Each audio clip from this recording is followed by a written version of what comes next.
Vous êtes sur le meilleur réveil, votre émission matinale 100% quotidienne sur Guérit TV Monde. Bien le bonjour à tous et bienvenue. Pour le compte d'aujourd'hui, j'installe pour vous tout de suite et maintenant Shamsuddin Badaro sur ce plateau pour la toute première rubrique, c'est-à-dire la revue des titres. Shamsuddin Badaro, bonjour. Bonjour Latifat Korenou. Nous démarrons par quel quotidien ce matin? On démarre avec le quotidien de Raoul Osounou, Nord-Sud Quotidien. Alors? Et le journal titre en manchette ce matin, amis internautes de Guérit TV Monde, présumé installation de Signatu à la préfecture de Cotonou. 3 personnes en prison auront là écouté. On reste toujours avec Nord-Sud Quotidien et le journal titre à sa fausse manchette du haut, dans Tokpa n'existera plus les dispositions à prendre par les marchands. Fraternité, le quotidien de maintenant titre, match moderne au Bénin, une garantie de sécurité et d'hygiène. Le coup de gueule des usagers sur les horaires de fermeture. Imminence de la délocalisation des Tantokpa, la fin d'un long règne. On poursuit ce matin avec Matin Libre qui titre à sa fausse manchette du haut, construction de l'échangeur de Védocor, les populations menacent d'interrompre les travaux. Matinal titre manchette ce matin, construction des marchés urbains, une polémique latente à craindre. Coût de location, encore du mystère. Horaire de fermeture, ça grogne déjà un risque d'exclusion de plus en plus inévitable. L'autre quotidien s'installe, création de postes de ministres conseillers, les raisons de cette innovation dans la gestion des affaires publiques. L'autre quotidien s'en va et le quotidien Le Matin s'installe, commerce. Le processus de la disparition du marché d'Antokpa enclenché d'Antokpa n'existera plus. D'ici DG, Anagem, Eunice, Loisel, Kinifo. Et puis on poursuit ce matin avec l'événement précis, Eunice Kinifort, DG Anagem. Le marché d'Antokpa n'existera plus. Cette information, de toutes les façons, est relayée abondamment par la presse ce matin. On poursuit avec l'économiste du Bénin pour une GDIZ à temps plein. Biachane appelle à sécuriser les matières premières brutes. La Nation, le quotidien de service public, parle des coupures d'électricité ces derniers temps et titre en manchette les vraies raisons. On poursuit ce matin avec le chronomètre de Gérard Noubert, nouvelle circulaire du ministère des Finances, un premier coup dû au social après la tournée gouvernementale. Les PME et PMI béninoises en sursis. L'œil du Bénin, présidentiel de 2026 au Bénin, opposition et mouvance, Patrice Talon, maître du jeu. Et on termine ce matin avec dynamisme, info présidentielle de 2026. Le médicament contre la rupture arrive, s'exclame mon confrère du quotidien Dynamisme Info. Latifat Korenou, voilà ce qu'on peut retenir.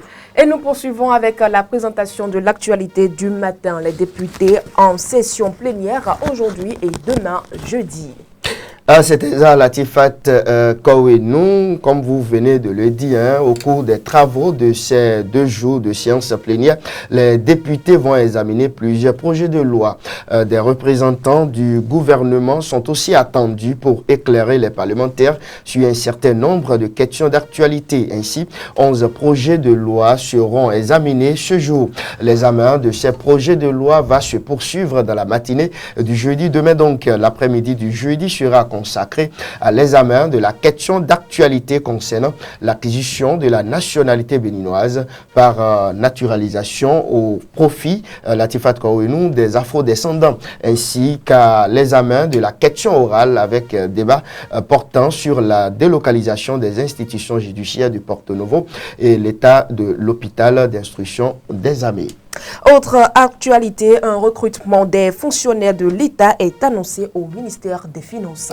Le gouvernement béninois Latifat Kohénou a annoncé un concours de recrutement de 150 fonctionnaires de l'État au profit du ministère des Finances. L'annonce officielle a été diffusée par le ministère du Travail et de la fonction publique que dirige donc Adidjatou Matisse via un communiqué publié le mardi 18 juin 2024. Ce concours offre ainsi une opportunité exceptionnelle pour ceux aspirant à rejoindre les rangs de la fonction en public. Latifat Kohénou.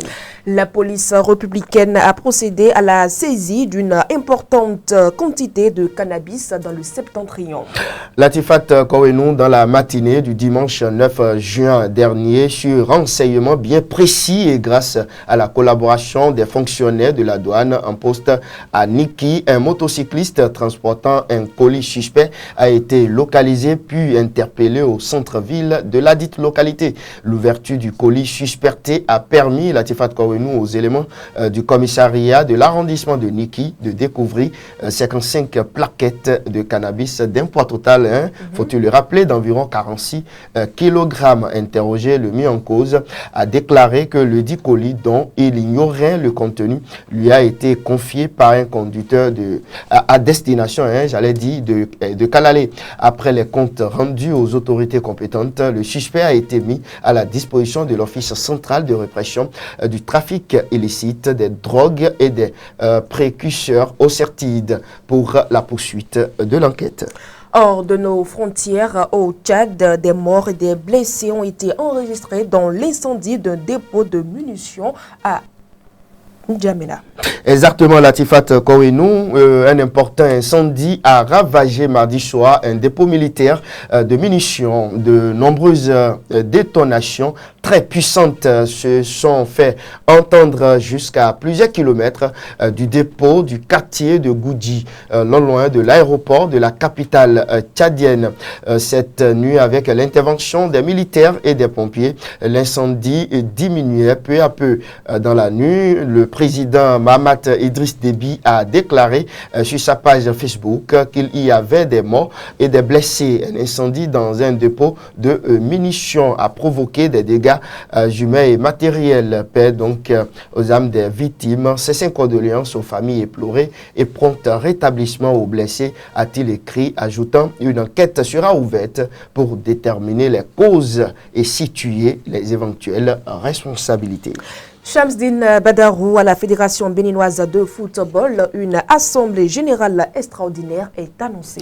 On parle sport exactement, Latifat Kohénou. Le comité exécutif de la Fédération béninoise de football a officiellement convoqué une assemblée générale extraordinaire prévue pour le 20 juillet prochain à Misrété. L'annonce a été faite par l'instance ce mardi. Hier donc, la fédération a indiqué que l'objectif principal de cette assemblée est de mettre à jour les statuts. Les élections des délégués se dérouleront les 28 et 29 juin 2024. Ces élections permettront de désigner les représentants qui participeront aux discussions et aux votes concernant les nouvelles modifications statutaires. Merci à vous, Shamsdine Badarou, pour la livraison de toutes ces actualités. Nous vous souhaitons une très bonne journée. Merci et bonne journée à vous. Chers amis internautes, la suite de votre émission, c'est tout de suite et maintenant.